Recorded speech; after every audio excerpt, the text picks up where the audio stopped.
British প্রধানমন্ত্রী care স্টারমারের সঙ্গে নৈশভোজের অনুষ্ঠানে হাসি মুখে কথা বলতে দেখা গেছে ক্ষমতাচ্যুত আওয়ামী লীগের পলাতক নেতা ও সিলেট সিটি কর্পোরেশনের সাবেক মেয়র আনোয়ারুজ্জামান চৌধুরীকে।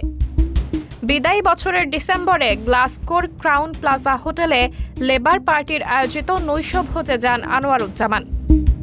এদিকে তার বিরুদ্ধে বাংলাদেশে হত্যাসহ একাধিক মামলা রয়েছে।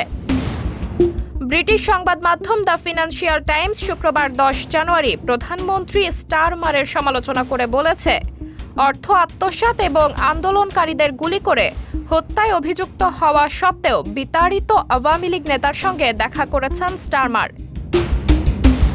গত জুলাইয়ে যুক্তরাজ্যের সাধারণ নির্বাচনে জয় পায় লেবার পার্টি। এতে তার পক্ষ হয়ে কাজ করে আওয়ামী লীগ। কিছু আসনে জয় পেতে ও বাংলাদেশি ব্রিটিশের ভোট পেতে আওয়ামী লীগের সহযোগিতা তাদের কাজে লেগেছে। এমনকি লেবারকে আওয়ামীপন্থী এক ব্যক্তি নির্বাচনী অনুদানও দিয়েছিলেন। স্টারমারের সঙ্গে দেখা করার ব্যাপারে আনোয়ারুজ্জামানের সঙ্গে যোগাযোগ করেছিল ফিনান্সিয়াল টাইমস, তবে তিনি কোনো মন্তব্য করতে রাজি হননি।